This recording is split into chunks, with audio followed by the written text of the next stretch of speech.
Welcome to Jay's morning brief for the NOFT Institutional Edge System for June the 9th, 2017. Please note that futures, forex, and options trading is risky. You can lose money, and you should only trade with risk capital. Nothing in this brief is suggesting to take a trade in any direction on any instrument. Make your own trading decisions, and please refer to our disclaimer. So as you can see, this is a 240-minute chart of the British pound futures, and you can pretty much tell what the outcome of the UK election was. I guess you could call it a bit of an ejection for the Conservatives. They did give back some seats. So it looks like we have a potentially hung parliament in the UK. So that leads to more uncertainty in the UK itself, which means more uncertainty for the pound, as well as Brexit negotiations going forward. So looking at the pound, we've come back into value. A couple of our tools on the chart from the IES toolkit. The supply zones, obviously we had some supply up there that worked nice up around that 29.56 area, and big move down off of that area. And looks like, based on what we're seeing here, that we'll probably continue down to the 125 areas. We've got some demand zones off of our real-time supply demand tool, and so it looks like that's where we're heading. We could come back up to get a retest of the 29s before we continue down, but until things are certain, it looks like general direction on the pound will be down.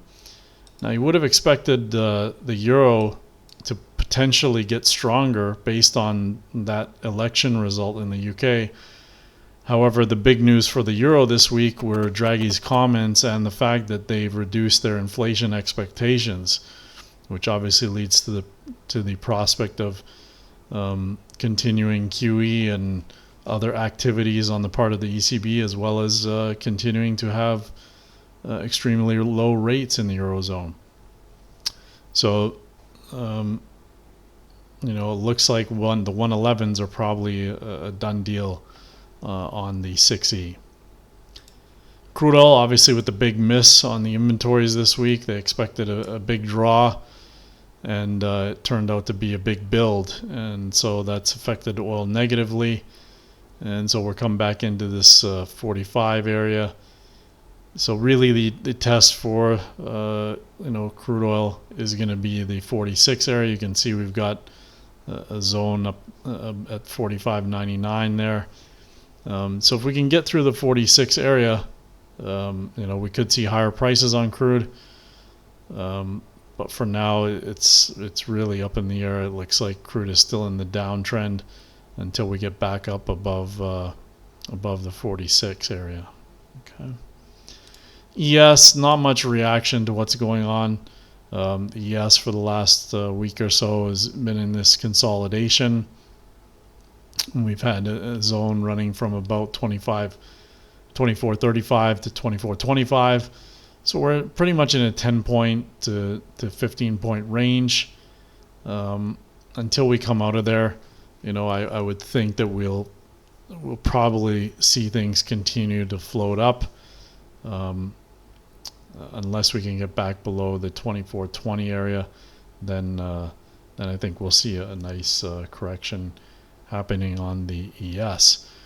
We expect today, based on what we're seeing with our proprietary levels and our tools, currently I'd be wary of the 2740 area. If we can get back below that, we're probably looking at the 2700 on the 6B again.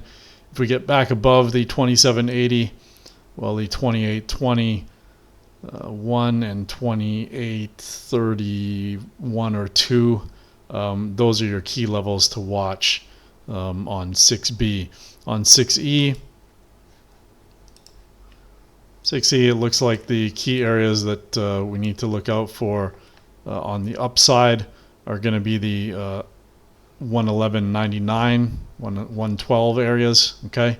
And to the downside, currently a nice target on that would be the 111.65, that area there. Beyond that, you're probably looking at the 111.43 level. All right, so that's what I'd expect on 6E.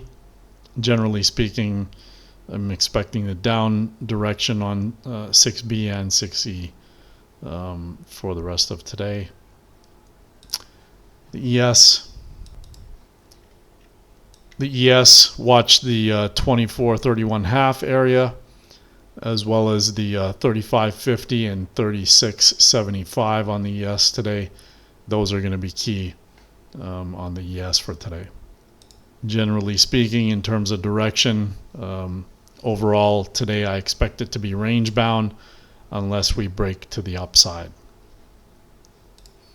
As I mentioned earlier when we were looking on the longer term charts on crude oil, we've got some zones and some of our lines from our tools up around 45.90, so I'd be watching that area carefully, as well as you heard me earlier say the 46 area, so 46.07. We've got a line from our institutional trade level tool.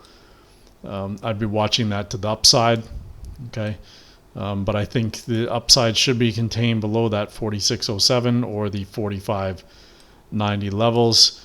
If we continue to the downside, 45.55, 45.53, as well as I'm going to go out on a leg here and say that we could probably see 45.20 today if we continue on the downside.